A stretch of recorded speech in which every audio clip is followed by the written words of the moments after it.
She made a scene at the cafe and scolded the wrong millionaire, and his mother wanted her as a daughter-in-law. Before we get into the story, let us know in the comments what city you're watching from. And when we're done, don't forget to rate the story from 0 to 10. Enjoy the story. Of course, it's him.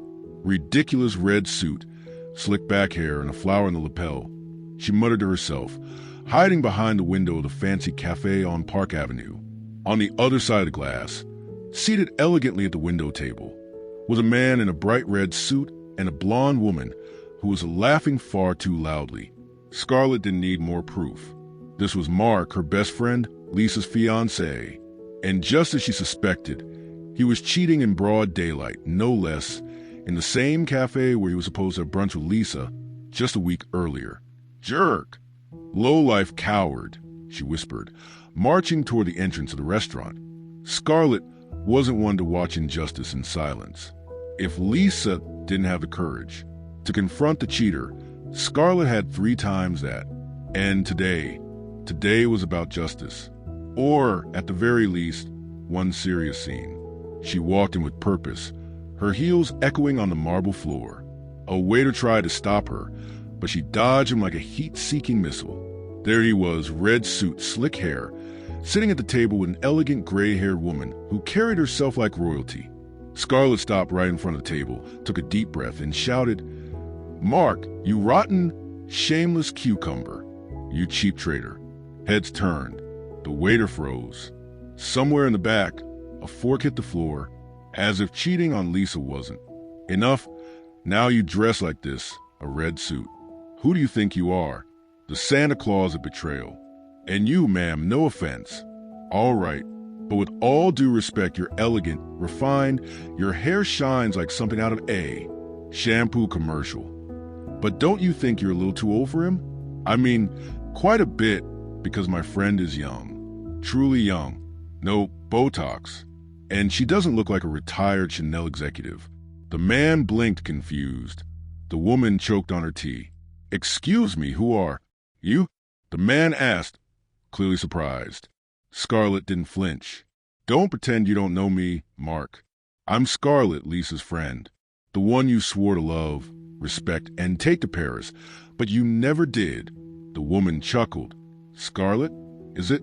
she said with a refined accent and an amused expression. "My dear, you just yelled at the wrong man. And what a delightful mix-up. You've just gone up in my estimation." "Wait," Scarlett blinked. "What?" "This is my son, Grant Costa, and we don't know any Lisa. In fact, he's not engaged to anyone. He's single. Very much single, if I may say so." Scarlett's eyes widened. The color drained from her face. She looked again. The man in the red suit had green eyes, definitely not Mark's, and the nose narrower, the hair darker. Oh no. She slowly turned her head to another table 2 rows back where the real Mark, also in a red suit, was laughing with a blonde woman. And when he saw her, he slipped away. Quietly, she had made a scene at the wrong table. "Oh," she said, her voice now barely a whisper. "Well, that's kind of embarrassing." "Kind of?" Grant muttered, trying to hide a smile. But before Scarlett could run out the door or disappear into the floor, the older woman stood up with a gleam in her eyes. "What's your full name, dear?" "Scarlett Miller."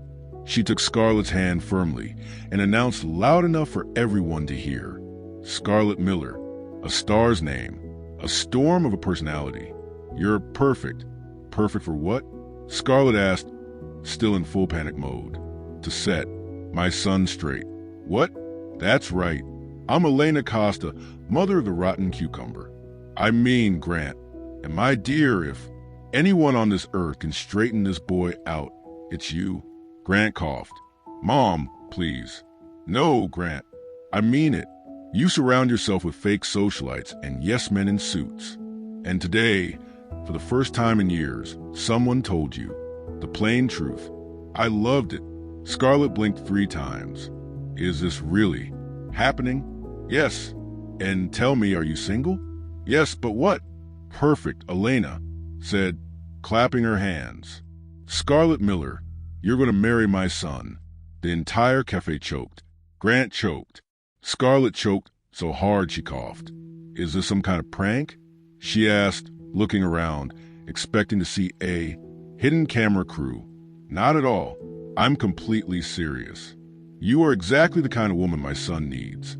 Spontaneous, honest, hilarious, and bold enough to yell in a crowded cafe. You're practically a modern miracle. Grant, now, as red as a suit, tried to protest. Mom, this is insane. You don't even know her. We know enough. Grant, if you don't marry her, I'll disown you.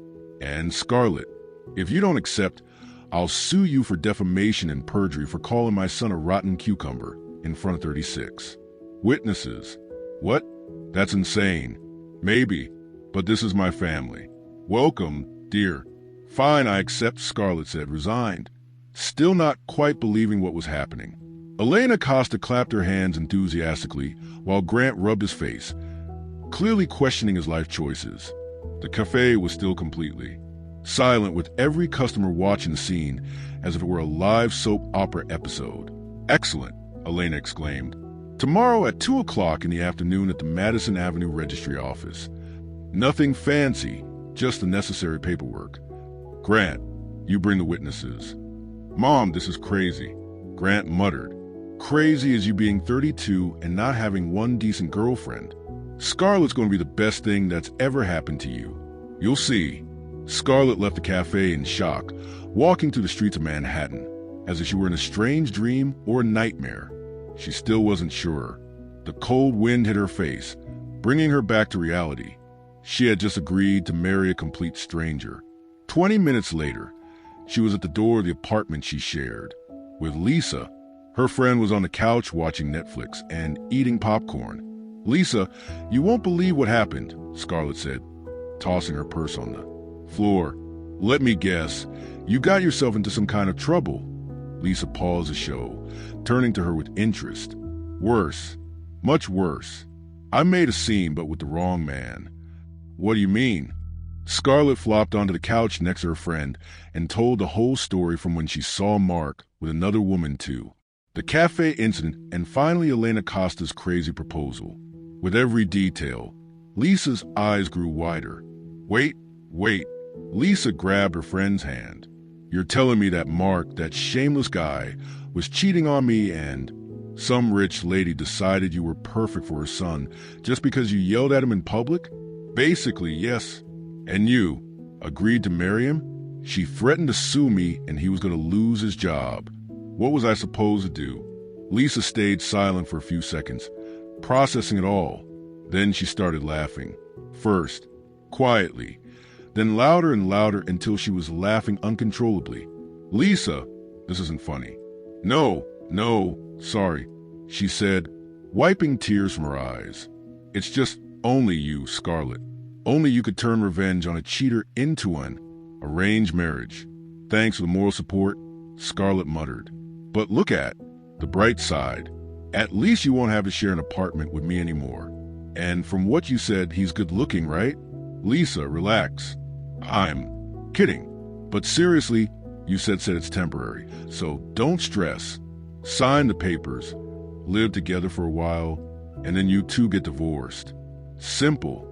Lisa grabbed her phone and dialed a number. What are you doing calling that? Jerk Mark?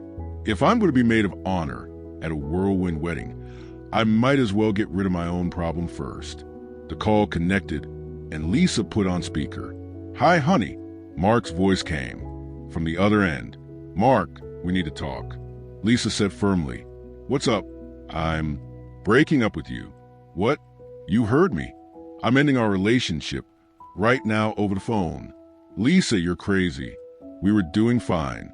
Were we? Because you were at the Park Avenue Cafe with some blonde. Care to explain? How did you find out? Does it matter how? What matters is you're a cheater. Goodbye, Mark. Lisa hung up and turned to Scarlett with a satisfied smile. There, now I can fully focus on your marriage drama. The next day, Scarlett stood in front of the Madison Avenue Registry office, wearing the only decent dress she owned, a simple navy blue one she used for job interviews. Lisa stood beside her, serving as witness and moral support. I Still can't believe you're really doing this, Lisa murmured. Neither can I, Scarlett replied, nervously adjusting her hair. Grant arrived right at 2 o'clock, accompanied by a middle-aged man who introduced himself as James, his personal lawyer. He wore a perfect gray suit and had an expression somewhere between resignation and disbelief. Well, let's get this over with, he said, shaking Scarlett's hand formally. Where's the romance? Lisa muttered, earning a sharp glare from Scarlett. The ceremony lasted exactly 15 minutes. They signed papers, exchanged a few required words with the officer, and that was it. They were officially married. They didn't even exchange rings. Congratulations, James said as he put the papers away. You're now legally husband and wife. How exciting, Grant said sarcastically. 2 hours later, Scarlett was standing at the door of an apartment in Carnegie Hill, holding her 2 suitcases and questioning every decision that had brought her there. Welcome to your new temporary home, Grant said, opening the door. The apartment was stunning. High ceilings, huge windows with a view of Central Park, modern and expensive. It was 3 times the size of the place she shared with Lisa. Wow, she murmured as she slowly stepped inside. The guest room is down the hall to the right. It has its own bathroom. Feel free to decorate however you like. Guest room. You didn't think we'd be sharing a bedroom, did you? This is a marriage of convenience, not a honeymoon, right? Of course. In the following days, an odd routine began between them. Grant left early for work, came home late, and they barely saw each other. But when they did, it was always a comedy of small misunderstandings. On the first morning, Scarlett woke up early and decided to make breakfast. She found the most high-tech kitchen she had ever seen with appliances that looked like they belonged in a spaceship. She tried to make pancakes and almost set the apartment on fire when she couldn't figure out how to turn off the fancy stove.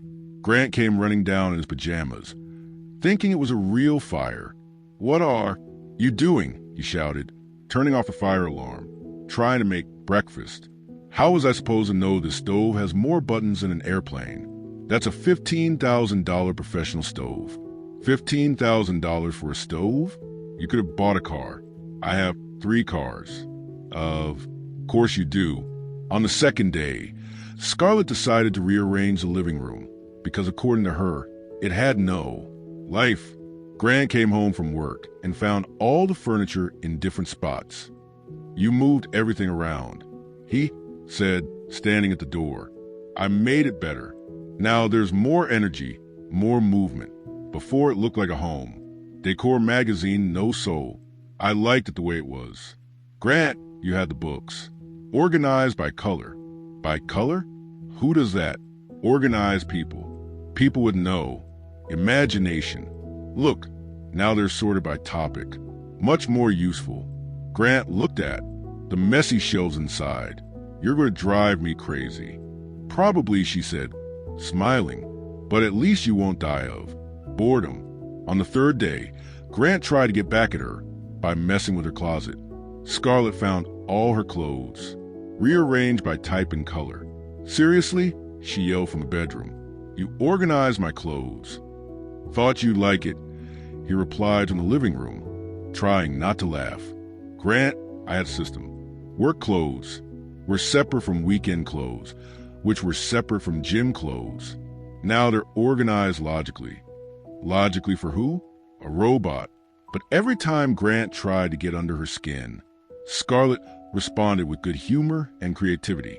When he hid the TV remote, she figured out she could control everything from her phone. When he swapped the sugar with salt, she made salty lemonade and said it was a new Southern recipe. Meanwhile, Elena Costa was busy with her own plans. In her elegant Manhattan office, she was signing important documents. Are you sure about this, Mrs. Costa? Her lawyer Richard asked. Absolutely. I want 20% of Costa Tech. Shares transferred to Scarlett Miller Costa today. She doesn't even know your son is the president of the company. Does she? She'll find out at the right time. And when she does, I want her to have real power to support him or to keep him in check if needed. You're playing a dangerous game. Elena smiled mysteriously. Dear Richard, I don't play games. I orchestrate destinies. The papers were signed, stamped, and filed.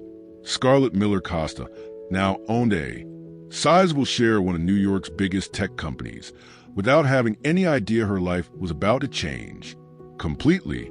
Back at the apartment, Scarlett and Grant were in the kitchen trying to decide what to order for dinner. Pizza, Scarlett said. Sushi, Grant said at the same time. They looked at each other, and for the first time since the wedding, they laughed together. Pizza with sushi for dessert, she suggested. You're insane, he said, but he was smiling. And you're starting to like it, she replied. And Grant didn't know what to say because maybe, just maybe, she was right. The following Monday, Scarlett returned to work at the Meridian Hotel with a strange sense of normalcy. Even though she had gotten married just a week earlier, her professional routine hadn't changed. Arriving at 8 a.m., organizing corporate events, and making sure everything ran smoothly in the hospitality department. What she didn't expect was to find a familiar figure standing at the main reception desk, wearing a flawless black suit and a smile that didn't reach her eyes. Mala Winters, Scarlett murmured, stopping. Abruptly in the hallway, Malfado Winters, her college classmate, a declared rival since day one, and now apparently her new boss, the woman who had always competed with her over everything, grades, internships, boyfriends, even lipstick color. Scarlett Miller Malfada exclaimed, walking toward her with careful steps. What a wonderful surprise to find you here, still working as an event coordinator. I assume. Hello, Malfada, Scarlett replied, keeping her tone neutral. I didn't know you were in New York. Oh, dear. A lot has changed since college. I was promoted to general manager of this hotel 2 weeks ago, which means she paused dramatically. I'm now your boss. Malfada's smile was full of satisfaction.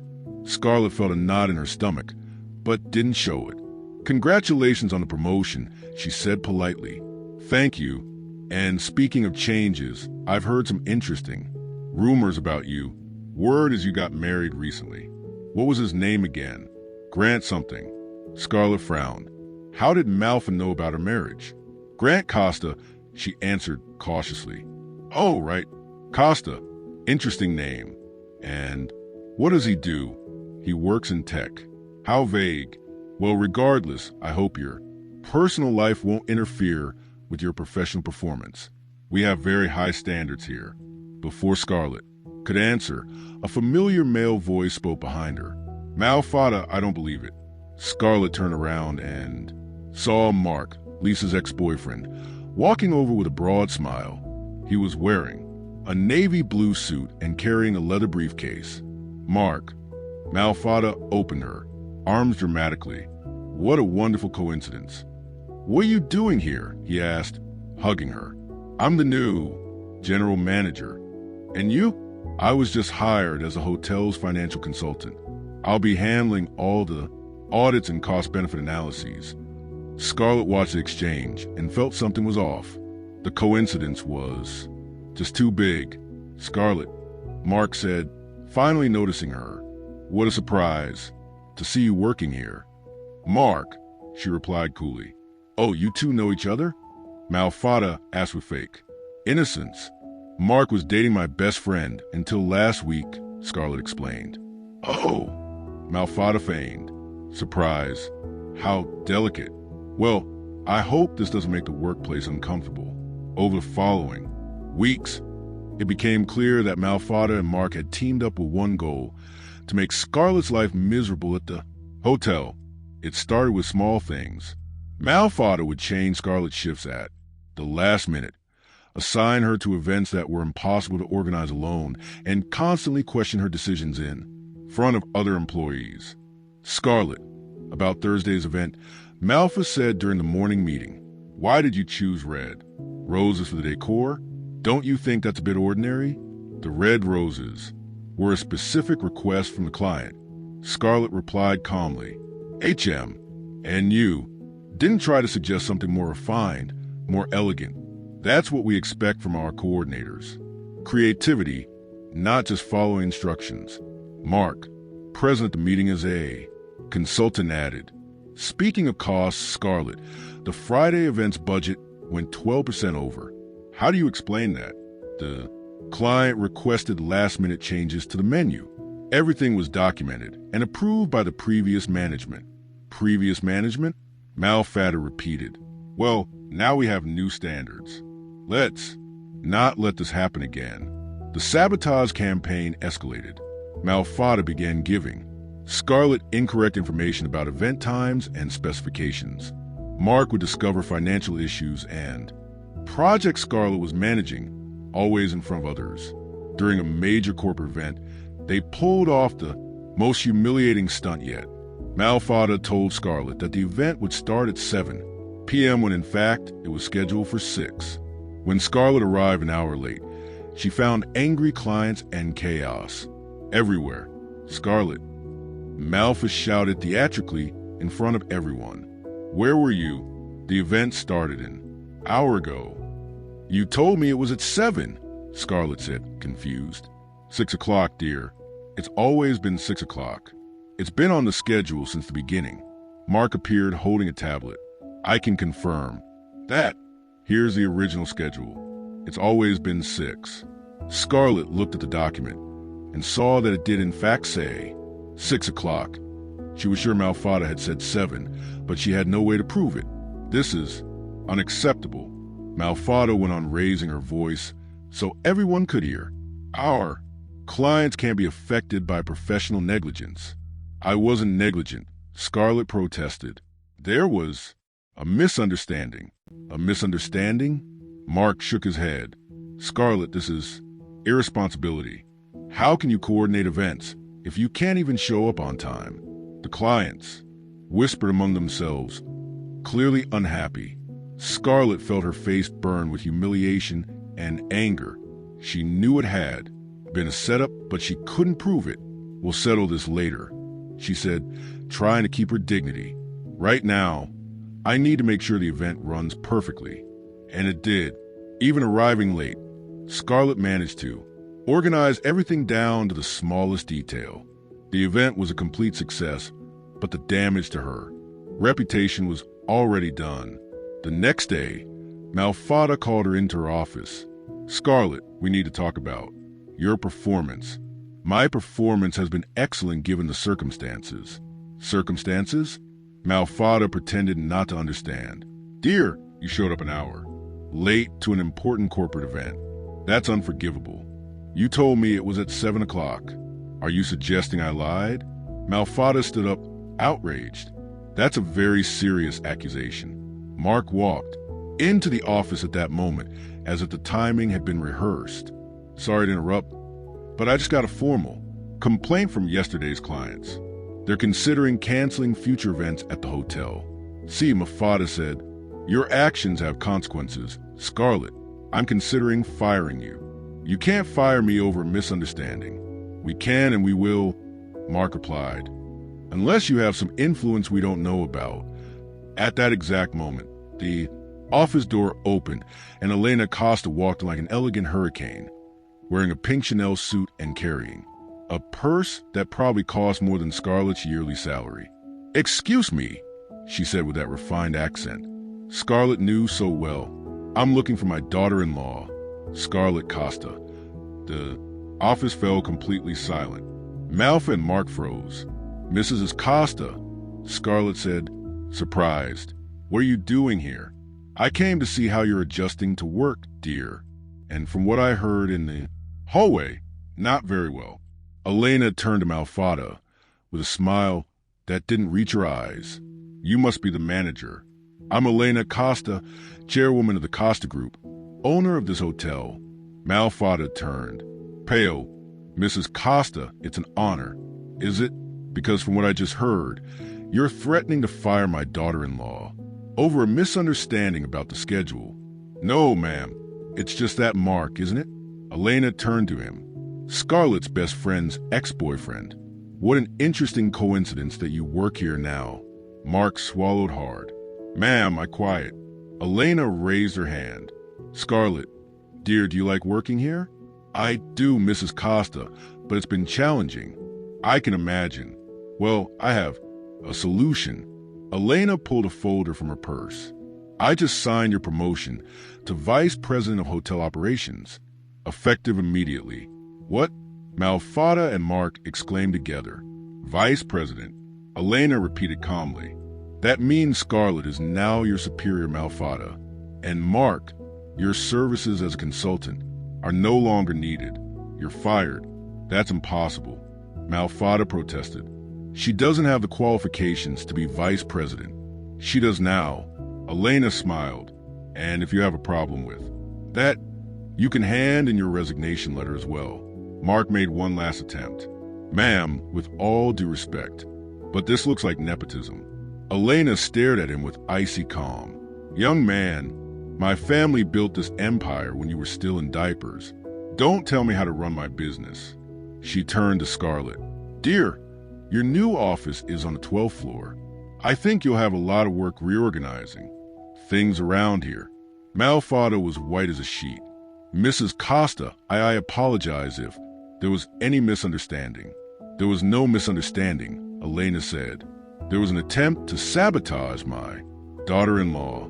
You have 1 week to prove you deserve to keep working under Scarlett's supervision. Elena kissed Scarlett on the cheek and whispered, Welcome to leadership, dear.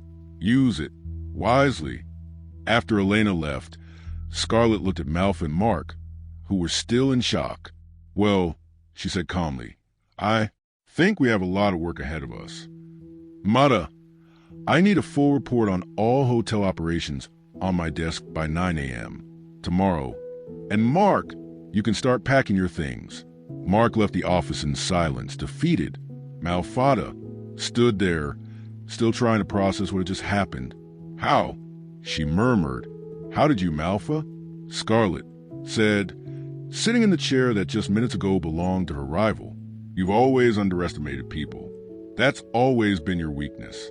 As Malfada walked out of the office, humiliated, Scarlett looked out the window and smiled. She still didn't fully understand everything that was happening in her life. But one thing was certain. Elena Costa was a mother-in-law who knew how to take care of her family. And it looked like Scarlett was starting to realize she had more influence than she ever imagined. 3 weeks after her sudden promotion to vice president, Scarlett was starting to adjust to her new reality. Her office on the 12th floor had a view of Central Park, a mahogany desk that cost more than a car, and a highly efficient assistant named Patricia, who managed her schedule with military precision. Malfada, now working under her, had become the picture of forced professionalism. She arrived early, stayed late, and treated Scarlett with a cold politeness that bordered on comical. According to rumors, Mark had disappeared from New York entirely, supposedly taking a job in Chicago. That Thursday, the Meridian Hotel was hosting the most important event of the quarter, the Hamilton Foundation Charity Gala, which would bring together Manhattan's elite to raise funds for children's hospitals. Scarlett was personally overseeing every detail, from the White Orchid arrangements to the 5-course menu, created by the most sought-after French chef in town. Around 3 o'clock in the afternoon, while supervising the setup, in the main ballroom, Scarlett heard Ray's voices coming from the service hallway. She immediately recognized one of them, Sophia Ramirez, one of the hotel's most dedicated waitresses, always working with a genuine smile and a sharp eye for detail. That's not true, Sophia said, her voice shaking. I would never do something like that. The evidence is clear, replied a harsh male, voice that Scarlett recognized as Robert Chun, the food and beverage supervisor. 2 bottles of Dom Perignon champagne are missing from the stockroom, and you were the last one to access it last night. Scarlett walked closer, quietly, and saw Sophia with red eyes holding a tissue in her trembling hands. Robert stood with his arms crossed, looking stern, while Malfada watched with barely hidden interest. Mr. Chun, Sophia said in a broken voice, I swear on my children's lives I didn't take anything. You've known me for 3 years. I would never steal from this hotel. Feelings don't Change facts, Robert said coldly. The inventory was complete when you left, and this morning we discovered the bottles were gone. You're the only logical explanation, but that makes no sense, Sophia protested. Why would I steal expensive champagne? I don't even drink.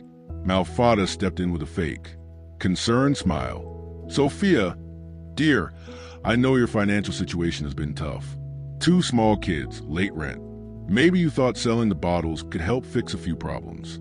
How do you know about my financial situation? Sophia asked, surprised. I'm the manager, Sophia. It's my job to know my staff. Scarlett felt her blood boil. She had known Sophia for 2 years and knew she was as honest as they came. She worked 2 jobs to raise her kids on her own after her husband left, and she had never missed a shift or arrived late. Excuse me, Scarlett said, stepping in. What's going on here? Vice President. Costa, Robert said, quickly changing his tone to one of respect. We're dealing with a theft. Sofia Ramirez stole 2 bottles of Don Perignon from our stock. That's a very serious accusation, Scarlett said calmly. You have solid proof. Malfada stepped forward. The circumstantial evidence is clear. Sophia was the last one in the stockroom, and the bottles disappeared during the night. Circumstantial evidence? Scarlett repeated. Robert, show me exactly where these bottles were stored. They walked to the climate. Controlled stockroom in the basement. Robert pointed to a shelf in the special wine section. Right there, 3rd shelf. We had 12 bottles for tonight's event. Now we have 10. Scarlett examined the area carefully. Sophia, tell me exactly what you did here last night. I came to get the crystal glasses for today's event, said Sophia, still trembling. They're kept in that cabinet over there. I took 6 boxes, checked to make sure everything was in order, locked the storage room, and left. What time was that? 10:30 at night. The night shift didn't start until 11 o'clock. Scarlett looked around at the storage layout. Something didn't add up. Robert, who has access to the storage room besides authorized staff? Only management and supervisors, and the cleaning crew, of course. Cleaning crew? Scarlett raised an eyebrow. What hours do they work? From 11 at night to 6 o'clock in the morning. And did you check with them? Robert hesitated. Well, we didn't think that it was necessary. All the evidence clearly points to Sophia. What evidence? Scarlett asked, crossing her arms. So far, all I've heard are assumptions. Malfada stepped in. Scarlett, I know you want to protect the staff, but we can't. Ignore the facts. What facts, Malfada? Scarlett turned to her with a cold stare. Give me one solid fact that proves Sophia took anything. She was the last authorized person in the storage room before the theft was discovered. So what? That doesn't prove anything.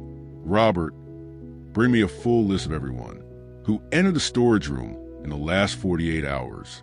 Vice President, I don't think I'm not asking for your opinion. I'm giving you an order. 20 minutes later, Robert returned with a printed report. Scarlett examined it carefully while Sophia waited anxiously, and Malfada tapped her fingers impatiently. Interesting, Scarlett murmured. Sophia went in at 10:30 last night and left at 10:45. But look here, James Mitchell from the cleaning crew entered at 11:15, and there's no record of him leaving. Must be a system error, Robert said quickly. Or maybe James forgot to clock out, added Malfada. That happens all the time. Then let's speak to James, said Scarlett.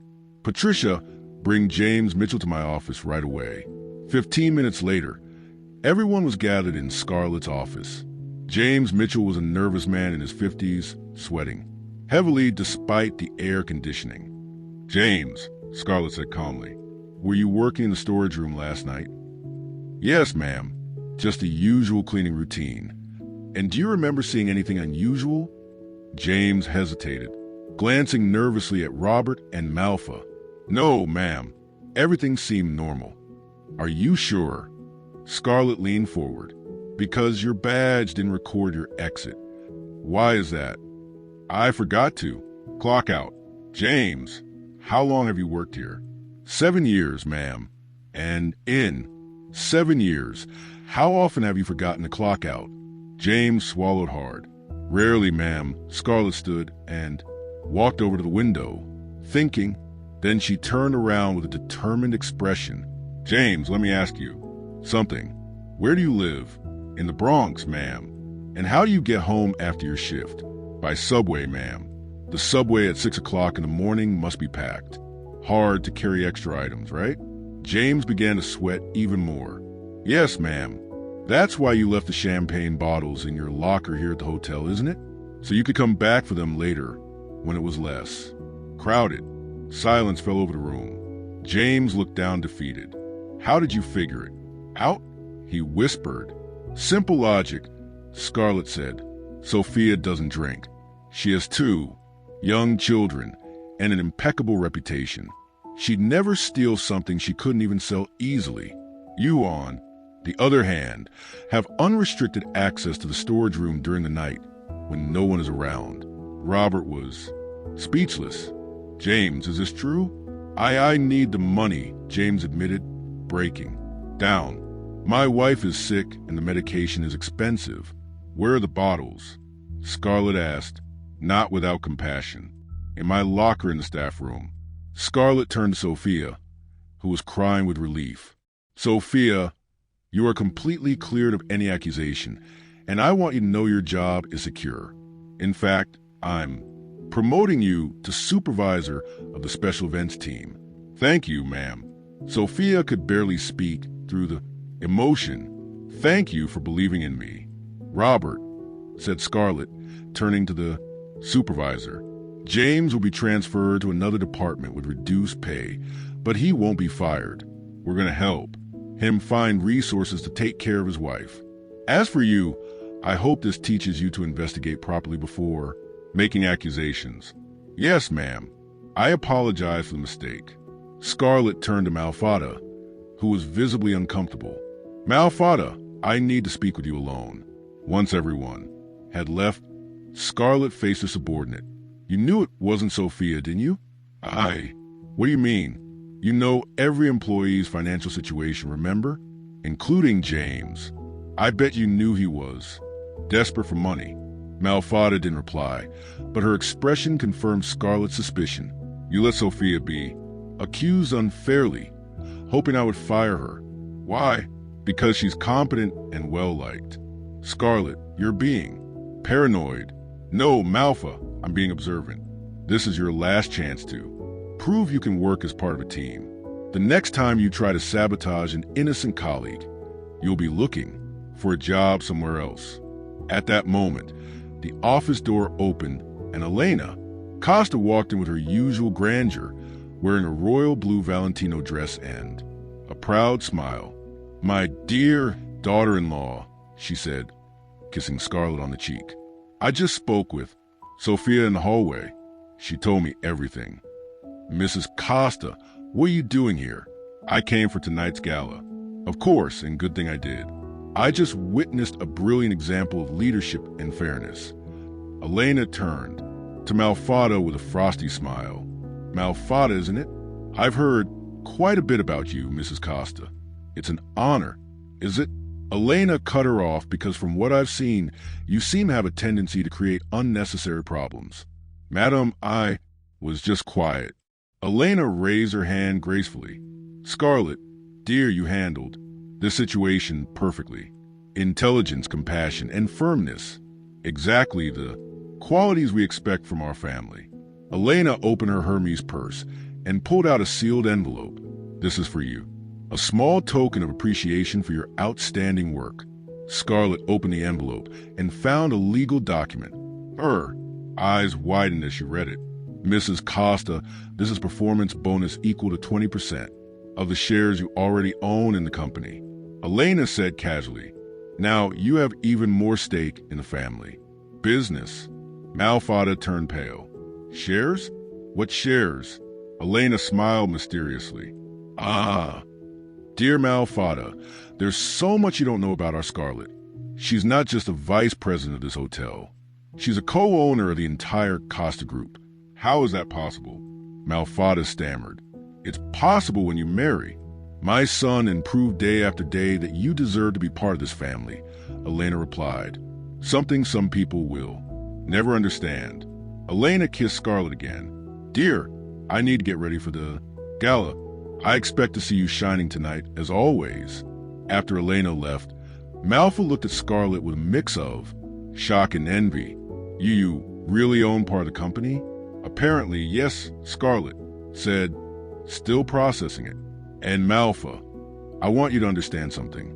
I don't use that power to hurt anyone. I use it to protect those who deserve protection and to do what's right, like Sophia, like any honest employee who's treated unfairly. Malfada nodded slowly. Scarlett, I'm sorry. I accept your apology, Malfada, but now we need to work together. We have a gala to run, and it's going to be perfect. That night, the Hamilton Foundation Charity Gala was an absolute success. Scarlett moved around the ballroom, receiving compliments from clients and guests, while Elena Costa proudly introduced her as my brilliant daughter-in-law. Sophia and her new supervisor's uniform directed the wait, staffed with efficiency and confidence. James worked quietly in the kitchen, grateful for his second chance. The morning after the gala, Scarlett was in her office reviewing client satisfaction reports when Grant appeared at the door. She still found it strange to see him at the hotel. After all, he had never mentioned having any connection to where she worked. Good morning, wife, he said with an ironic smile, leaning against the doorframe. Grant, what are you doing here? Business, he answered vaguely. Actually, I came to invite you to something. My company is holding an accountability meeting this afternoon, and I'd like you to attend. Scarlett frowned. Why would I go to one of your company's meetings? Because you have experience in hotel management, and we're analyzing investments in the industry. Your perspective would be valuable. Grant, you work in technology, not hotels. Technology applied to many sectors, including hospitality, he said, keeping his tone casual. Do you trust me? Scarlett studied him for a moment. There was something he wasn't telling her, but curiosity got the better of her doubts. All right, what time? 3 o'clock. I'll pick you up here. After Grant left, Scarlett couldn't fully focus on her work. There was something strange in the way he talked about the company as if he were hiding something important. Around noon, Patricia walked into her office looking concerned. Vice President Costa, there's something I need to tell you. Malfada was going through the computer files this morning. What kind of files? Financial reports, hotel performance data, revenue projections. She printed several documents and left with them. Scarlett felt a chill in her stomach. Thank you for telling me, Patricia. Let's keep this just between us for now. At exactly 3 o'clock, Grant appeared in the hotel lobby wearing a dark gray suit that made him look even more serious and professional than usual. Ready, he asked. Ready? Where are we going? Costa Tower Financial District. The name sounded familiar, but Scarlett couldn't place it. During the taxi ride, Grant stayed quiet, checking messages on his phone with a focused expression. Costa Tower was an impressive glass and steel skyscraper in the heart of Manhattan. When they stepped into the elevator, Grant pressed a button for the 40th floor. Big company, Scarlett commented. Fairly big, he replied, but there was something in his tone she couldn't quite read. When the elevator doors opened, Scarlett found herself in a sleek hallway with glass walls revealing a large conference room. At least 20 people were already seated around a table the size of a small apartment. Grant, she whispered, this doesn't look like a casual investment meeting. Before he could respond, a receptionist approached them.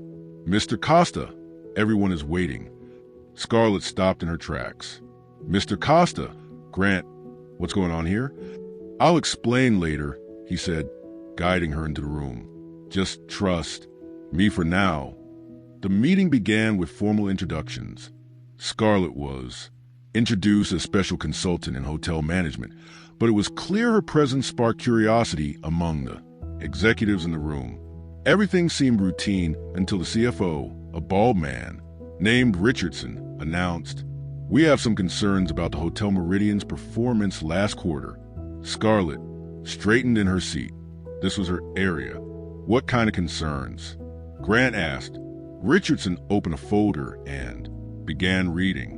According to the documents we received, there was a 15% drop in customer satisfaction, a 20% rise in operating costs, and at least 3 serious misconduct incidents by management. Scarlett felt the blood drain from her face. She knew those numbers, and they were all wrong. "Excuse me," she said, raising her hand. "May I see those documents?" Richardson hesitated and looked at Grant, who nodded. Scarlett quickly scanned the pages and felt her anger rising. The data had been deliberately manipulated. Numbers were changed, dates altered, entire reports fabricated. "These documents are false," she said calmly. A murmur spread around the room. Richardson looked offended. "Miss Costa, that's a very serious accusation." "Yes, it is," Scarlett agreed, standing up, "and I can prove it." She walked over to the whiteboard on the wall and picked up a marker. "First, let's talk about customer satisfaction. According to our real records, which I can access in real time through the hotel system." She pulled out her phone and opened the hotel platform. "Our satisfaction score rose to 93% this quarter." She wrote the numbers on the board. "Second, operating costs, yes, they did increase, but only by 5% due to investments in upgrades that led to that rise in customer satisfaction." Scarlett continued, presenting real data, countering each false claim from the documents. Her presentation was clear, logical, and impossible to dispute. "And about the misconduct incidents," she said, turning to face Richardson, "I'd like to know where that information came from, considering there were no reported incidents last quarter." The room fell completely silent. Grant watched with a mix of pride and amusement. "Also," Scarlett added, "to clear up any doubt about my ability to interpret this data, I can present the same report in English, Spanish, and French." She turned to whiteboard and began writing fluently in all 3 languages, translating each key point of her presentation. The executives watched, clearly impressed. "And Paul," she said, writing quickly, "expect." Then she switched to French. "Services." When she finished, she turned to the room with a calm expression. "Now, I'd really like to know who provided these false documents and why." Richardson looked visibly uncomfortable. "I received those reports from an external source who identified herself as the hotel manager." "Name?" Scarlett asked coolly. "Malfada Winters." Scarlett nodded, not surprised. "And I imagine the same source suggested I wasn't the right person to represent this meeting." "Well, yes." She said, "You didn't have the proper qualifications to what?" Scarlett crossed her arms. "To manage a hotel with a 93% guest satisfaction rate. 2, organize events that generate millions in revenue, or to present accurate data in 3 languages." Grant stood up, slowly, and for the first time since they entered the room, he took on a presence Scarlett had never seen in him before, authoritative, confident, clearly someone used to being in charge. "Ladies and gentlemen," he said firmly, "I'd like to clarify a few things. First, Scarlett Costa is not just a consultant. She is vice president of the Meridian Hotel and my wife." Murmurs filled the room. "Second, anyone who tries to sabotage her reputation or question her competence will be dealing directly with me. And third," he paused, "for effect, I hope today made it clear what level of excellence we expect from our team." Richardson looked pale. "Mr. Costa, I didn't know she was your wife." "You do now," Grant said sharply, "and I hope that ends any further doubts about her qualifications." After the meeting, in the elevator going down, Scarlett finally turned to Grant. "All right, now you could explain what that was all about." Grant smiled, clearly more relaxed. "That was you, proving how brilliant you are." "Grant, they called you Mr. Costa. This is Costa. Tech, isn't it?" "It is. And I'm the president of the company." Scarlett leaned against the wall of the elevator, trying to process. You're the president of the company that owns the hotel I work for.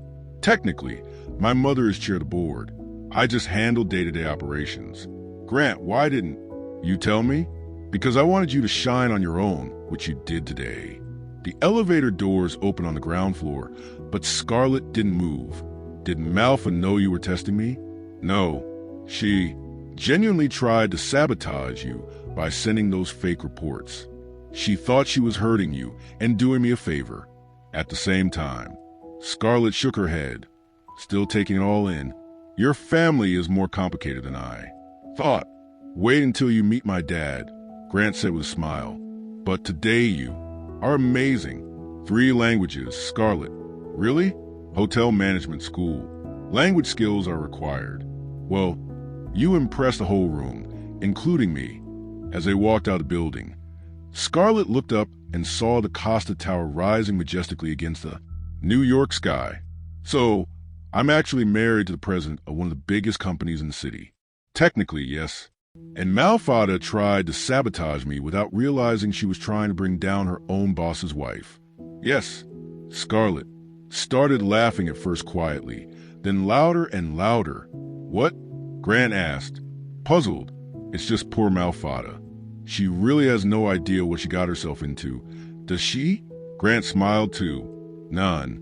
But you do. And for the first time since their arranged marriage, Scarlett looked at Grant and thought that maybe, just maybe, being married to him wasn't the worst thing that had ever happened to her. On the way home, they talked more, in 30 minutes than they had in all the previous weeks combined.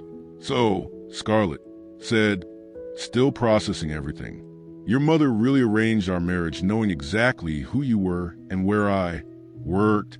Knowing my mother, she probably investigated your entire life before our wedding day, Grant replied, laughing. Elena Costa doesn't do anything by chance. That explains a lot, like how she knew I worked at the Meridian and about my financial situation. Grant nodded and smiled. They sat in silence for a few minutes, watching the city go by.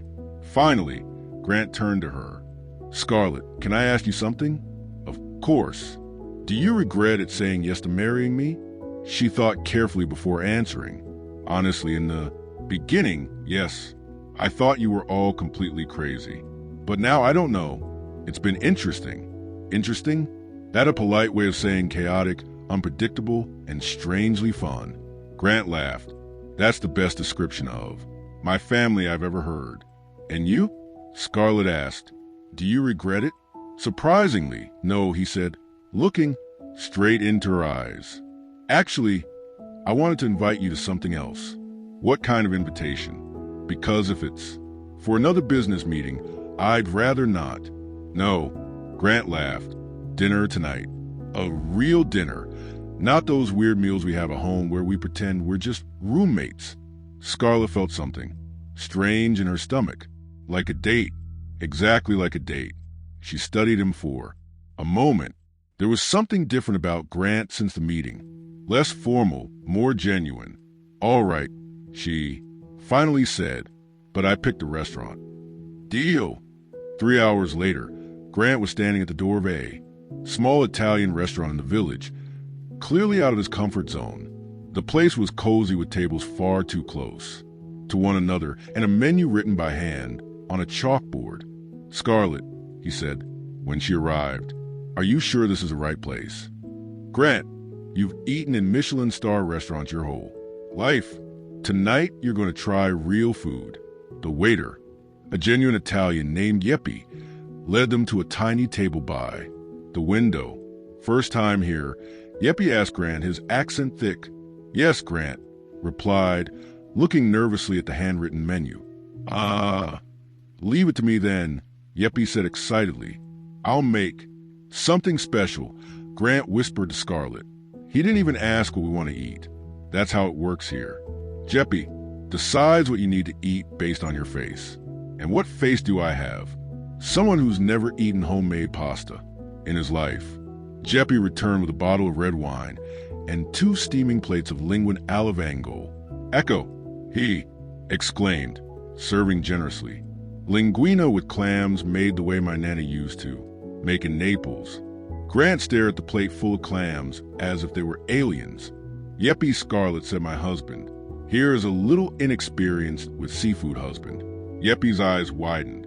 Madonna mia, newlywed, something like that. Grant muttered. Allora Yeppy, clapped his hands. Tonight is special romance. Amore passion. He disappeared into the kitchen and returned with candles which he lit dramatically on their table, murmuring something in Italian that was clearly blessings for the marriage. Scarlett, Grant whispered. He's making a scene. Relax. It's sweet. Grant tried eating the linguine with knife and fork, as if he were at a formal dinner. Scarlett laughed.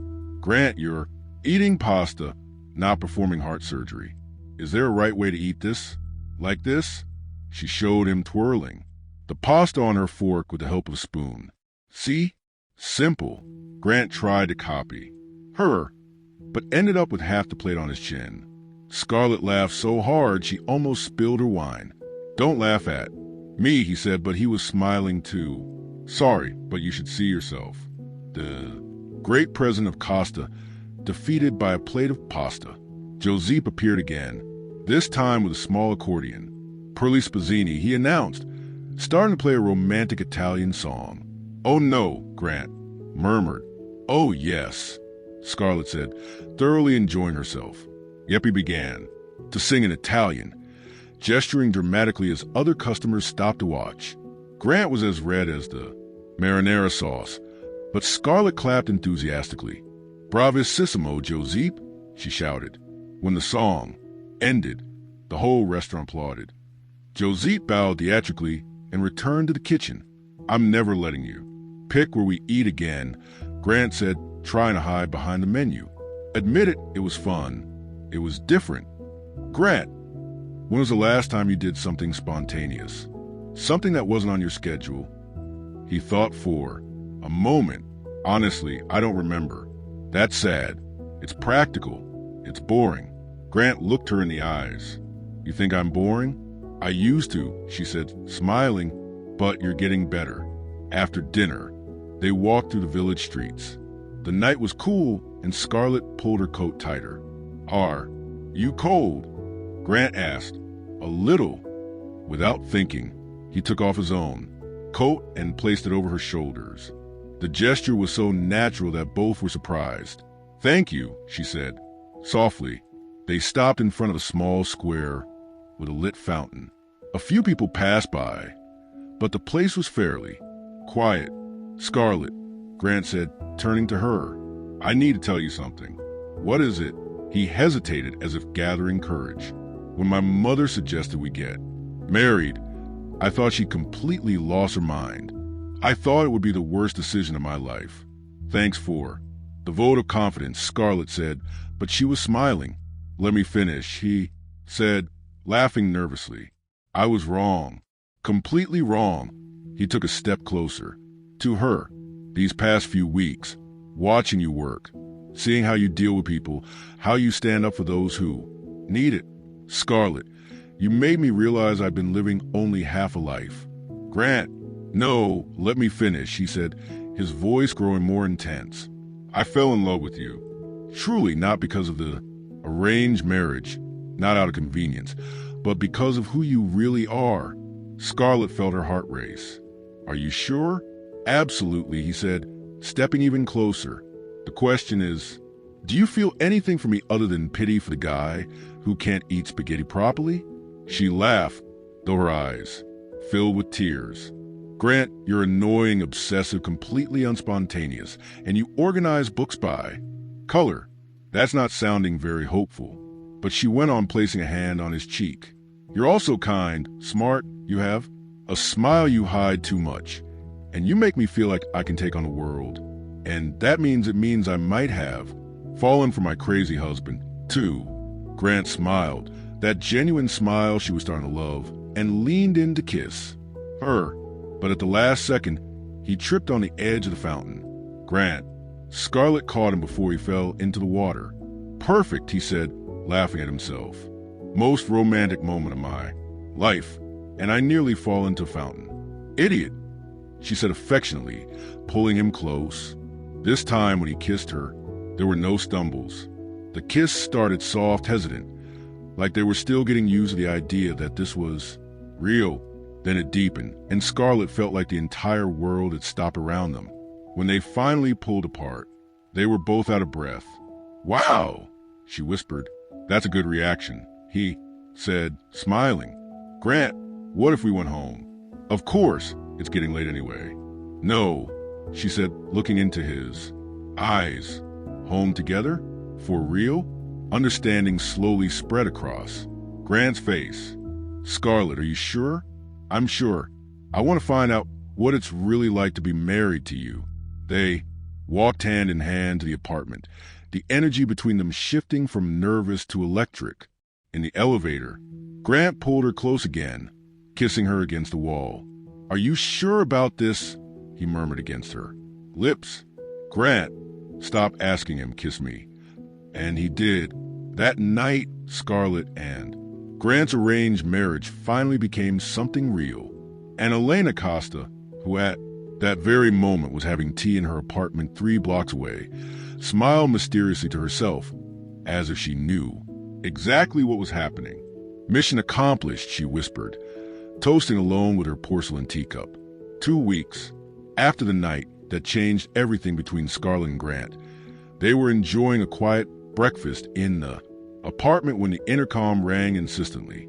"Are you expecting anyone?" Grant asked, glancing at the clock. "It's 8 o'clock in the morning." "No," Scarlett replied, frowning. "Patricia doesn't work on Saturdays." Grant answered the intercom, and a familiar female voice echoed through the apartment. "Scarlett, it's me, your sister Rachel. We're downstairs." Scarlett nearly dropped her coffee cup. "Rachel, what are you doing in New York?" "Surprise. Can we come up?" Grant looked at Scarlett, who was visibly nervous. "Family? My younger sister, and from the sound of it, probably my parents, too," she said, running a hand through her hair. "Grant, I haven't spoken to them in almost 2 years." "Why not?" "It's complicated. They didn't approve of my life choices, and I didn't approve of their expectations. You know how it goes. Want me to leave?" "No," she said quickly. "Actually, I think it's time you met where I come from." 5 minutes later, the apartment door opened and Scarlett found herself in the arms of a 25-year-old woman with curly hair and a smile just like hers. "Scarlett," Rachel exclaimed, "you look amazing in this apartment." "Oh, my God." Behind Rachel came Robert and Margaret Miller, Scarlett's parents. Robert was tall and thin with gray hair and calloused hands that showed a life of manual work. Margaret was delicate, with the same green eyes as her daughter, but a more reserved expression. "Sweetheart," Margaret said, hugging Scarlett gently. "Are you all right?" "I'm great, Mom," Scarlett replied, still trying to process the surprise visit. "But what are you all doing here?" "Oh, right." Rachel turned to Grant, who had been watching everything with interest. "You must be the famous husband." "I'm Rachel, Scarlett's younger and favorite sister." "Grant Costa," he said, offering his hand with a smile. "Nice to meet you." Robert stepped forward and shook Grant's hand firmly, clearly sizing him up. "Robert Miller, Scarlett's father. I hear you too. Got married rather quickly." "Dad," Scarlett said in a warning tone. "It's all right," Grant said diplomatically. "It was a whirlwind romance." "That's true." Margaret looked around the apartment clearly, impressed. "Scarlett, sweetheart, this place is very elegant. Grant has good taste in decorating." Scarlett said, feeling the tension in the air. "And what exactly do you do?" Robert asked, getting straight to the point. "Technology?" Grant answered. "I run a company here in Manhattan." Rachel laughed. "Dad, are you giving him the overprotective father-in-law talk?" "Scarlett's 30. She's right," Scarlett added. "Come on, have a seat. Can I get you some coffee?" Breakfast. While Scarlett made coffee and Grant tried to break the ice by chatting about the Knicks with Robert, Rachel pulled her sister aside into the kitchen. "Scar, I need to talk to you," she whispered, We didn't just come to meet your husband. I figure what's going on. Remember Mom and Dad's antique shop? Of course. Is it still open? Not just open, it's thriving, Rachel said, excitedly. Dad found out he has a real talent for restoring old furniture, and Mom started selling online. They've got orders coming in from all over the Northeast.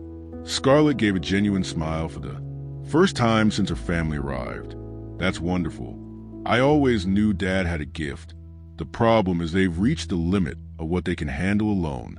They need to expand, hire people, buy better equipment. That they don't have the capital. Oh, Scarlett said, finally understanding. You're asking for a loan. Not a loan, Rachel said quickly. An investor. Someone who believes in the business and wants to be a part of it. Scarlett was quiet for a moment. Rachel, I have some savings, but I'm not sure if... We're not asking for your money, Rachel interrupted. We're asking for your help to find someone who might be interested. They went back to the living room where Robert was showing Grant photos on his phone. Take a look at this cabinet I restored last month, Robert was saying proudly. It was in terrible shape when I found it, but look at it now. Grant studied the photos with genuine interest. Impressive work, Mr. Miller. How long did it take?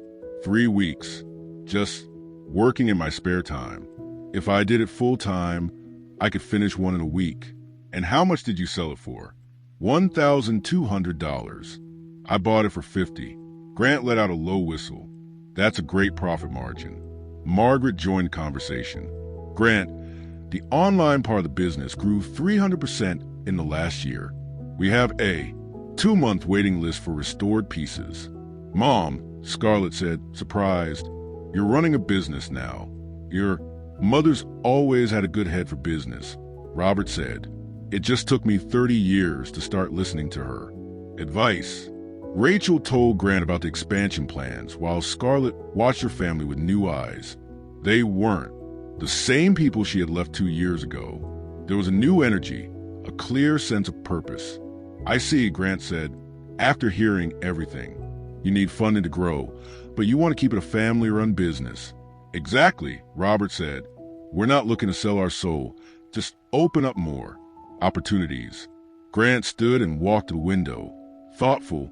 Scarlett knew him well, enough by now to see that he was working something out in his head. Mr. and Mrs. Miller, he finally said, how about I make you an offer? Grant, Scarlett said, nervous.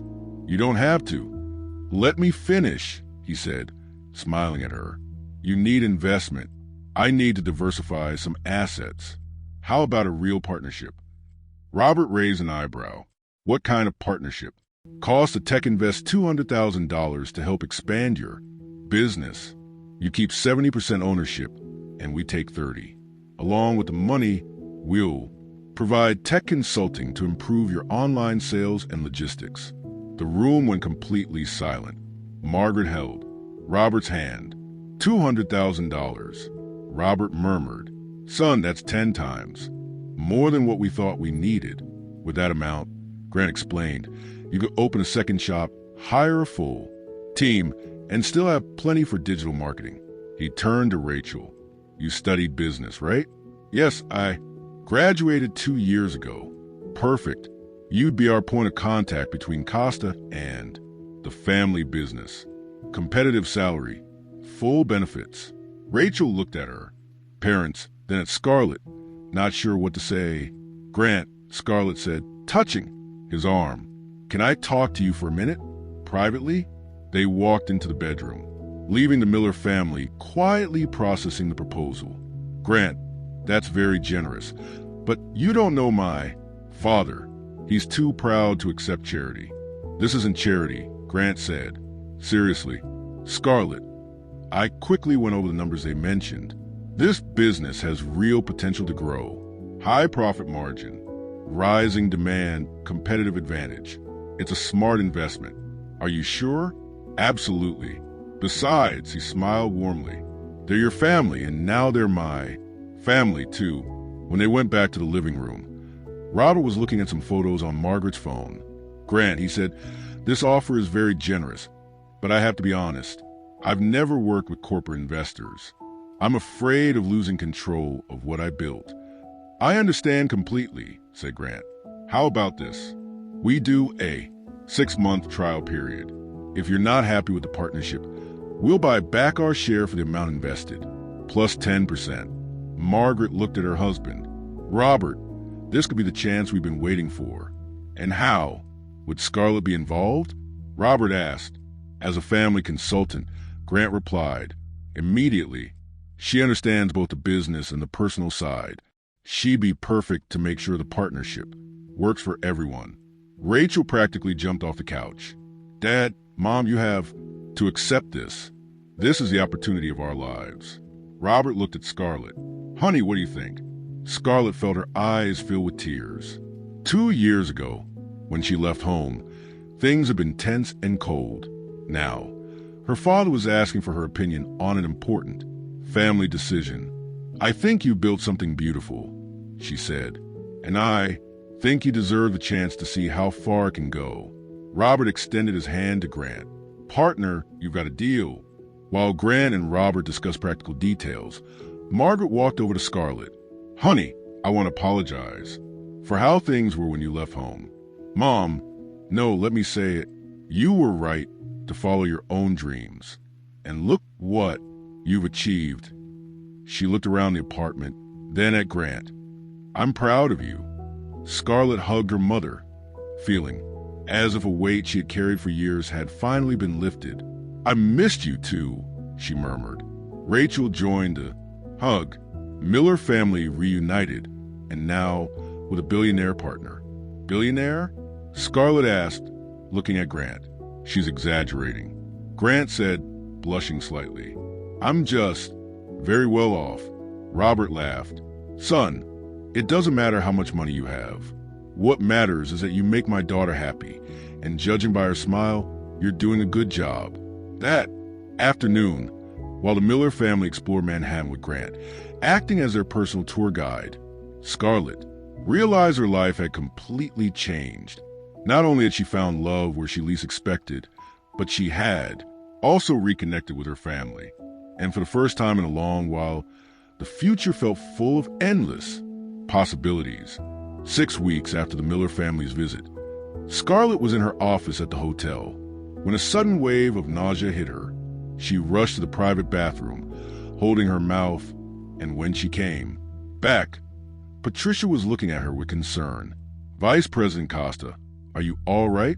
This is the third time this week that Scarlett froze mid-step as a sudden realization struck her like lightning. 3 weeks of morning sickness, unexplained fatigue, and her period was late. Patricia, cancel my appointments for this afternoon, she said, grabbing her bag quickly. I need to take care of something urgent. An hour later, Scarlett was sitting in her bathroom at home, staring at 2 pregnancy tests showing the same result. Positive. Oh my God, she whispered, torn between panic and excitement.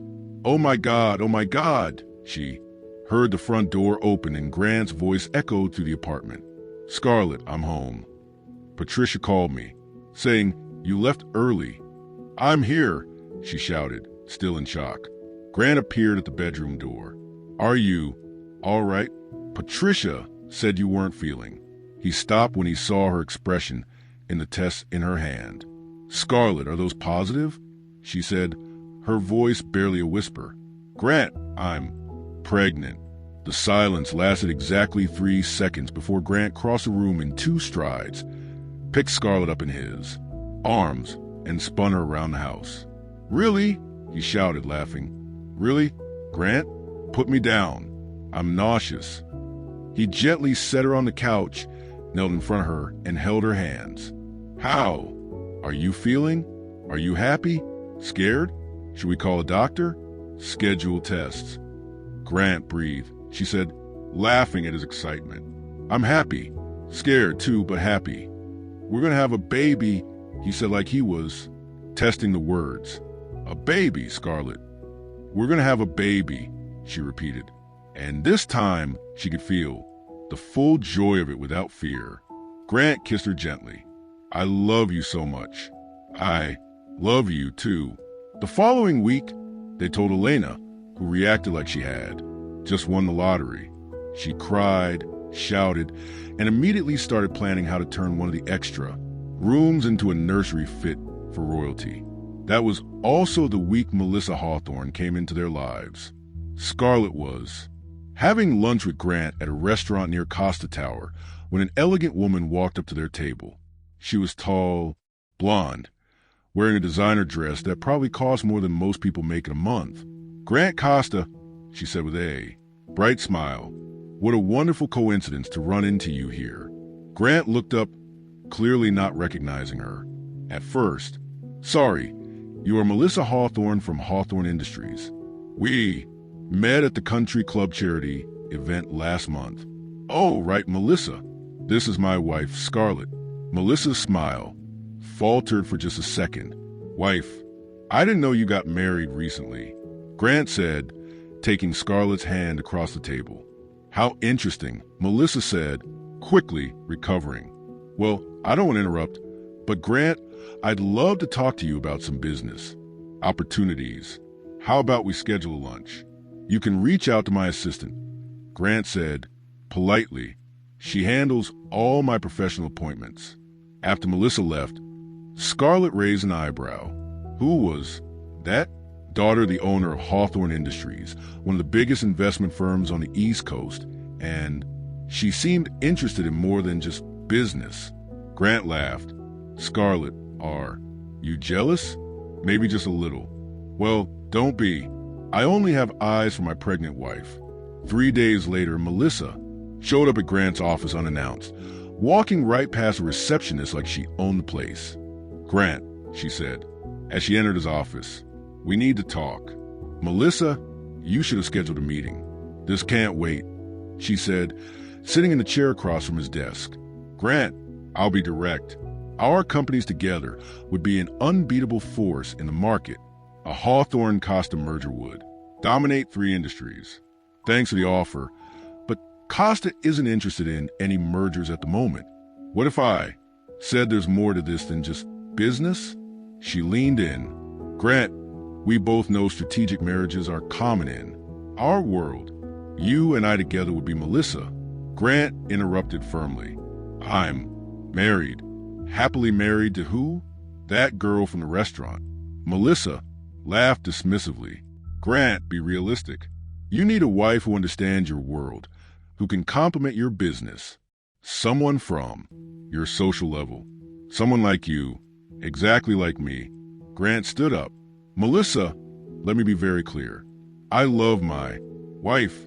I'm not interested in mergers, partnerships, or any arrangement involving you. And if you can't take no for an answer, we may need to reconsider any professional ties between our companies." Melissa stood up, too, her face red with anger and humiliation. "You're going to regret this, Grant. When your little wife shows you who she really is, you'll regret it." She stormed out, slamming the door behind her. Grant took a deep breath and called security, instructing them that Melissa Hawthorne was no longer allowed in the building without his express permission. That same afternoon, Elena Costa showed up at Grant's office unannounced, something she rarely did. "Mom, what are you doing here? I heard that snake Melissa Hawthorne came by to bother you today." Grant sighed. "How'd you find out?" "Sweetheart, I have eyes and ears all over Manhattan." She stormed out of here and went straight to the club to tell her friends that you rejected her because of some gold digger who married you for your money. She said that about Scarlett, among other worse things. Elena said, sitting down gracefully, "Grant, I need to tell you something about your wife." Grant's heart started beating faster. "What is it?" "Before Scarlett agreed to marry you, I looked into her background, her finances, her history, her family. Do you know what I found?" "What?" "She had $5,000 in her checking account, was paying rent on a tiny apartment she shared with a friend, and was working 60 hours a week just to keep up with the bills. If she was a gold digger, she'd be the worst one in history." Grant relaxed, smiling. "Mom, I know exactly who Scarlett is. I know you know, But I want you to remember that whenever someone like Melissa Hawthorne questions your wife's intentions, you have my full support to send them packing. Thanks, Mom. Alina stood up and kissed her son on the cheek. Besides, Scarlett gave me something no ambitious Aries ever could. What's that? She made me truly happy, and now she's giving me a grandchild. Elena smiled mysteriously. Oh, yes, she told me about the pregnancy. Congratulations, sweetheart. After Alina left, Grant stayed in his office alone, thinking about how much his life had changed in just a few months. He had a wife he truly loved, a baby on the way, and a family that finally made sense. And if Melissa Hawthorne or anyone else thought they could mess with that, they were completely wrong. Grant picked up the phone and called Scarlett. Hey, love. She answered right away. Hi, how are you and our baby doing? A little nauseous, but happy.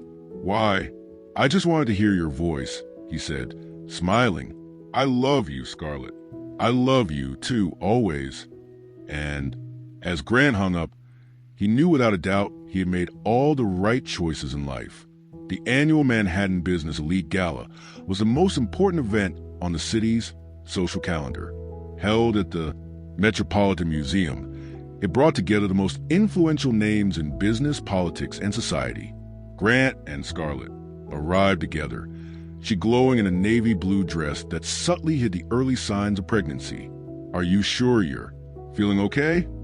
Grant asked for the 10th time as he helped her out of the car. Grant, I'm pregnant.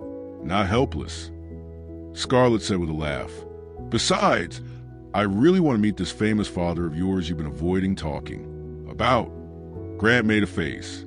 Marcelo Costa isn't exactly known for being subtle or kind. Just don't take anything he says personally, okay?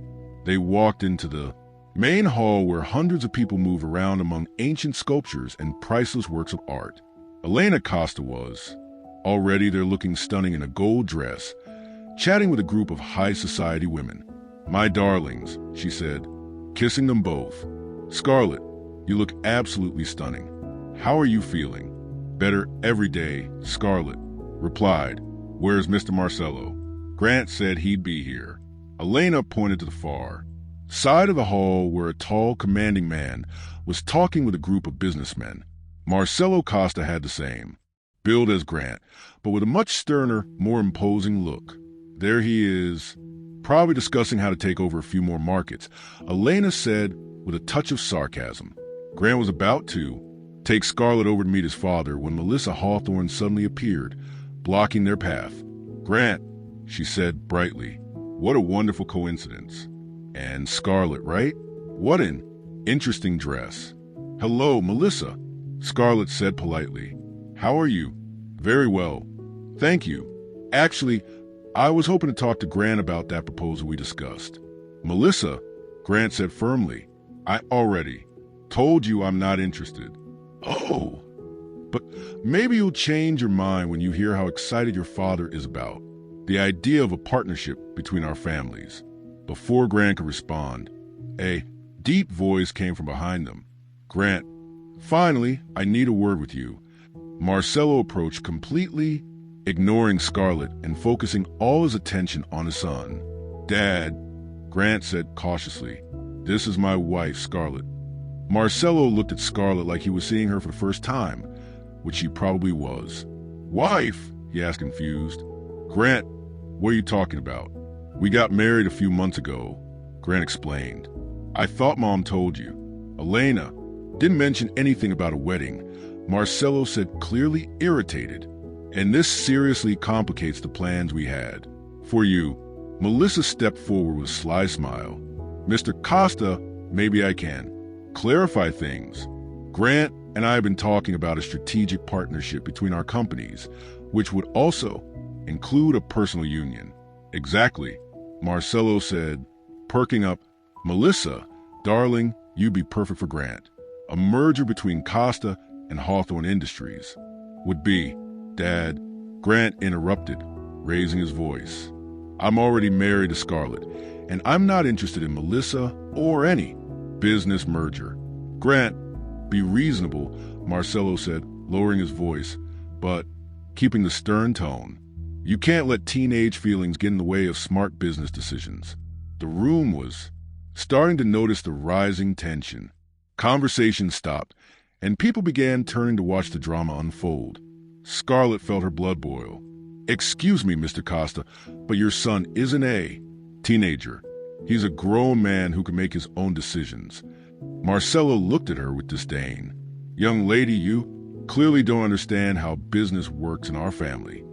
"Actually," said a firm, elegant voice behind them, "the one who doesn't understand how business works in our family is you, Marcelo." Elena Costa walked forward with confident steps, wearing an expression Grant recognized as extremely dangerous. "Elena," Marcelo said, clearly surprised by his wife's intervention. "We were just discussing Grant's future." "Grant's future is already decided," Elena said calmly. "He's married to Scarlett. They're expecting my first grandchild, and they're perfectly happy." Melissa went pale. "Grandchild? That's right, dear," Elena said with a cold smile. "Scarlett is pregnant. So your attempts to seduce my son are not only inappropriate, but also completely useless." Marcelo tried to regain control of the situation. "Elena, regardless of the fact that Grant is temporarily married." "Temporarily?" Elena raised an eyebrow. "Marcelo, I think you misunderstood. This isn't a temporary marriage. It's a real marriage built on real love." "Elena, you're being dramatic." "Dramatic?" Elena laughed, but there was no humor in her voice. "Marcelo, you want to talk about drama?" Elena opened her Hermes bag and pulled out a thick envelope. "Here's your drama, dear." She handed the envelope to Marcelo, who opened it in confusion. His expression changed drastically as he read its contents.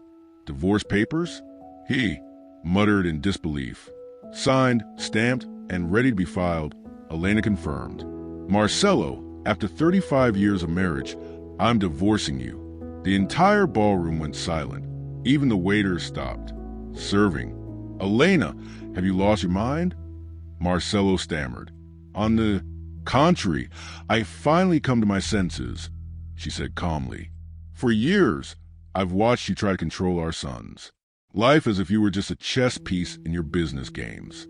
But when you disrespected my daughter-in-law and tried to break up a happy marriage for the sake of an ambitious, well, that was the last straw." Elena turned to Scarlett and Grant. "My dears, I have a belated wedding gift for you." She pulled out another document from her bag. "Grant, Scarlett, with this document, I'm transferring all my Costa tech shares to Scarlett. That means she now controls 55% of the company." Grant was speechless. "Elena, you can't do that." Marcelo said, "I can, and I already did." Elena replied with a smile. "Scarlett, my dear, you are now the majority owner of Costa. Congratulations." Melissa looked as if she were about to faint. Marcelo was red with rage and shock. "Elena, this is madness. You're handing over my company to a stranger." "Your company," Elena laughed. "Marcelo, you seem to have forgotten that Costa was built with my family's money. And Scarlett is not a stranger. She's my daughter-in-law, the mother of my future grandchild, and apparently the only person in this family with common sense." Elena kissed Scarlett and Grant on the cheek. "Now, if you'll excuse me, I have a new life to begin." She walked out with poise, leaving behind a stunned ballroom, a humiliated rival, an ex-husband in shock, and a young couple who had just discovered they controlled a business empire. "Well," Scarlett finally said, looking at Grant, "I think our life just got interesting." Interesting is a polite way of saying completely insane. Grant muttered. "Grant," Scarlett said, taking his hand, "your mother just gave me control of the family company. Are you okay with that?" Grant looked at her, then at his father, still frozen in shock, then at Melissa, walking away in humiliation, and finally smiled. "Scarlett, if someone has to control this company, I'd rather it be you than anyone else in this room." And as they walked out of gala together, Scarlett thought that Elena Costa was definitely the most spectacular mother-in-law anyone could ever have. On the Monday after the gala that changed everything, Scarlett arrived at Costa Tower at 8 o'clock in the morning.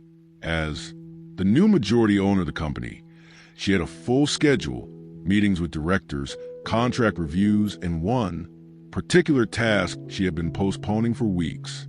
Patricia greeted her in the office on the 40th floor, which was now officially hers, with a stack of documents and an anxious expression. "President Costa," she said, still getting used to the new title, "all departments are waiting for your directives. And, well, there's someone who's been waiting to speak with you for an hour. Bill Malfada Winters. She said it's urgent and that she needs to explain herself." Scarlett let out a sigh. Ever since the news of her new position had spread through the company, she knew this moment would come. Malfada was probably desperate now, trying to save herself before Scarlett made decisions about her future. Send her in. 5 minutes later, Malfa walked into the office with a look that was somewhere between nervous and trying to hold on to a last bit of dignity. She wore her best suit and carried a leather folder like she was heading into a job interview. "Scarlett," Malfada began, forcing a smile. "Or, rather, President Costa, congratulations on the promotion. Very well deserved." "Thank you, Malfada," Scarlett said calmly, motioning to the chair across from her desk. "Please have a seat." Malfada cleared her throat nervously. "Scarlett, I came here to clear up a few misunderstandings from the past. I know there were some tensions, but I'm hoping we can move forward and work together productively." Scarlett studied her for a moment. There was so much fear in Malfada's eyes. She almost felt sorry for her. "Almost misunderstandings," she repeated slowly. "Is that what you call deliberate sabotage, false documents, and attempts to ruin my professional reputation?" Malfada went pale. "Scarlett, yes, there were some conflicts, but Malfada," Scarlett interrupted gently. "Do you really think I don't know you gave me false information before that meeting that you hoped I'd be fired, so you could take my place?" Mata made one last attempt. "Scarlett, that's paranoia. I would never." "Malfada, I have emails. I have phone records. I have witnesses," Scarlett said, opening a folder on her desk. "You weren't exactly discreet when you teamed up with Mark to undermine me." The office fell completely silent. Malfada stared at her hands, visibly sweating. So Scarlett continued, "Let's stop pretending this was all just a misunderstanding and deal with the reality of the situation." At that moment, Grant walked into the office. "Sorry to interrupt, but Patricia said it was important for me to be here." "It is," Scarlett said, smiling at her husband. "Grant, you remember Malfada, don't you?" "Of course," Grant said, sitting next to Scarlett. "She's the one responsible for the false documents at the meeting." Malfada tried to defend herself. "Mr. Costa, there was a misunderstanding." "Malfada," Grant said coldly, "let's skip the part where you try to explain the unexplainable." "Scarlett, what's your decision?" Scarlett took a deep breath. She'd spent a lot of time thinking about this moment. The vengeful part of her wanted to humiliate Malfada, destroy her career, like she had tried to destroy hers. But the more mature part knew that wouldn't make her a better person. "Malfada," she said finally, "you're fired, effective immediately." Malfada began to cry silently, but Scarlett went on, "Before you think this is just revenge, I want you to know I've spent a lot of time thinking about this." Malfada looked up, her eyes red. "What do you mean?" I mean, I understand where your envy and ambition come from. We both came from similar places. We fought for the same opportunities. The difference is you chose to tear someone down to move up, and I chose to work hard and trust my abilities." "Scarlett, let me finish," Scarlett said calmly. "You have talent, Malfada. You're smart, organized, and when you're not trying to sabotage people, you're actually a capable employee." Grant watched his wife with growing admiration, seeing how she was handling the situation with grace and maturity. "That's why," Scarlett continued, opening her desk drawer. "Here's a letter of Recommendation highlighting your administrative skills without mentioning our personal conflicts. And a severance. Package equal to 3 months' salary. Malfada took the envelope with trembling hands. Scarlett, why are you doing this? Because everyone deserves a second chance, Scarlett said. And because holding on to resentment only hurts the one who carries it, not the one who caused it. I don't deserve your kindness, Malfada whispered. Maybe not, but I deserve the peace of knowing I did the right thing, Scarlett said. Malfada, you have the potential to succeed, but you need to stop seeing other women as enemies and start seeing them as possible allies. Grant leaned forward. Malfada, the envy you've been holding on to has no place here anymore. Scarlett is offering you a dignified way out. I suggest you take it and use it as a chance to grow. Math wiped away her tears. You two are better people than I thought. We're not better than anyone, Scarlett said gently. We're just trying to be better than we were yesterday. Scarlett, Malfada said, standing up. I'm sorry for everything, for the jealousy, the sabotage, for trying to destroy something you built on your own merit. I accept your apology, Malfa, and I truly hope you find a place where you can use your talents in a positive way without needing to hurt anyone. Can I ask you something? Of course. How? Can you not hate me after everything I did? Scarlett gave her a gentle smile. Because hate is a weight I choose not to carry. And deep down, I know your anger wasn't really about me. It was about a world that made you believe there was only room for one of us. Malfada nodded, clearly moved. Thank you for showing me there's another way to handle conflict. Now, Scarlett said, you have 1 hour to pack your things. Patricia will walk with you to make sure everything goes smoothly. After Malfada left, Grant looked at Scarlett with deep admiration. You were amazing. I was fair, she corrected him. Grant, if I had taken revenge, I would become just like her. And that's not who I want to be. That's why I fell in love with you. He said, giving her a soft kiss. You always choose the harder path, but the right one. Besides, Scarlett added with a smile, now that she's no longer here causing trouble, I can focus on what really matters. What's that? Turning this company into a place where people like Sophia can thrive, where talent is recognized no matter the last name, and where our child can be proud of the family legacy. Grant hugged her. Our child is going to have the wisest mom in the world. Through the window, they watched Malfada leaving the building with her box of personal items. There was no triumph or satisfaction in the scene, just the closing of one chapter and the beginning of another. You know, what's funny? Scarlett said. What? A few months ago, I was just an event coordinator trying to survive in Manhattan. Now I'm here, pregnant, married, running a company, and genuinely happy.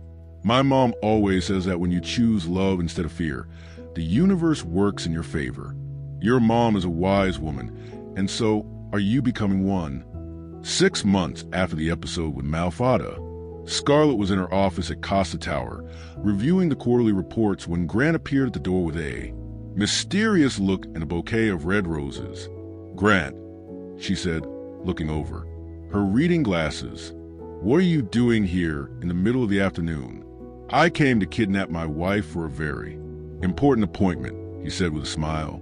What appointment? My schedule's full until 6 o'clock. Patricia already cleared it all, he said, reaching out his hand. Do you trust me? Scarlett looked at her husband, noticing how nervous and excited he looked all at once. 7 months pregnant. She was glowing, and Grant seemed to fall more in love with her every day. Always, she said, taking his hand. They rode the elevator to the rooftop of Costa Tower, a place Scarlett rarely visited. When the doors opened, she gasped.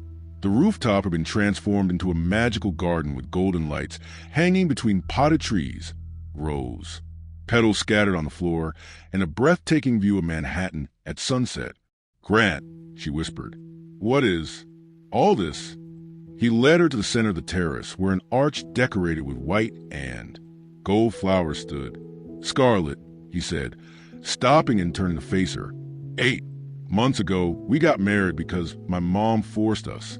It was out of convenience, pressure, and a whole lot of crazy circumstances." "Grant, let me finish," he said, smiling nervously. "Today, I want to marry you. Again, but this time out of love, by choice, because I can't imagine my life without you and our family." Grant got down on one knee and pulled a small velvet box from his pocket. When he opened it, there was a stunning diamond ring, simple and elegant. "Scarlett Miller Costa," he said, his voice shaking. "Will you marry me for real this time?" Scarlett was crying and laughing at the same time. "Grant, we're already married. Technically, yes, but romantically, I want to do it right. So, will you?" "Yes," she said, throwing her arms around him as best she could with the baby bump. "Of course I will." As they pulled back from the kiss, Elena Costa suddenly appeared out of nowhere, clapping and crying with emotion. "My darling," she exclaimed. "Finally, a proper proposal in this family." "Mom," Grant laughed. "You were hiding here the whole time."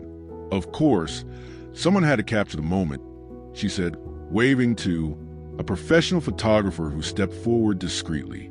"Elena," Scarlett said, laughing, "you never stop surprising us. Darling, life's too short not to. Celebrate special moments. And speaking of celebrating, how about a real wedding in 3 weeks?" 3 weeks later, Central Park was decorated like a fairy tale. The ceremony was outdoors near the lake with 200 guests, including the Miller family, who had traveled especially for the event, and practically all of Manhattan's elite. Scarlett was in a suite at the Plaza Hotel with Lisa helping her get ready. Her wedding dress was an exclusive design that fit her 8-month pregnant belly perfectly, made of ivory silk with delicate embroidery. "You look absolutely stunning," Lisa said, adjusting the veil. "Who would have thought that mess at the cafe would end in a fairy tale wedding?" "Lisa, thank you for being here, for being my maid of honor, for not thinking I'm crazy for marrying the same man twice." "Scarlett, you're glowing with happiness. That's all that matters," Lisa said, hugging her carefully. "Besides, how many people can say they were forced to marry and then fell madly in love?" Rachel, Scarlett's sister, walked in carrying the bouquet. "Scar, Dad's downstairs crying because he's walking you down the aisle. Mom's trying to comfort him, but she's crying too." And Grant, nervous like a teenager on his first date. Rachel laughed. "Elena's trying to calm him down, but I think she's more nervous than he is." Half an hour later, Scarlett walked down the red carpet toward the altar with Robert Miller by her side. Grant waited under an arch of white and gold flowers, wearing a flawless tuxedo and a smile that lit up his entire face. When she reached the altar, Robert kissed her forehead and whispered, "I'm proud of you, sweetheart, very proud." Grant took Scarlett's hands, and this time, when the officiant asked if they took each other as husband and wife, there were no doubts, no threats, no convenience. "I do," they both said, tears in their eyes and genuine smiles on their faces. When they kissed as husband and wife for the second time, but the first for true love, the entire audience burst into applause. Elena Costa was in the front row, crying openly and whispering to Margaret Miller, "My plan worked perfectly. I knew they were meant for each other from day one." "Mrs. Costa," Margaret laughed, "you're a very skilled Cupid. Darling, call me Elena. We're family now." At the reception held in the Plaza's ballroom, Grant and Scarlett shared their first dance as a truly in love couple. The song was At Last by Etta James, and they moved slowly, carefully, because of the pregnancy, but completely lost in each other's eyes. "Mrs. Costa," Grant murmured in her ear, "how does it feel to officially be my wife?" "The same as before," she said, smiling. "Only now I have a beautiful ring to prove it, and in a few weeks, we'll have a baby to complete our crazy family." "Grant, are you happy?" "Really happy, Scarlett. 8 months ago, I was a lonely workaholic who organized books by color.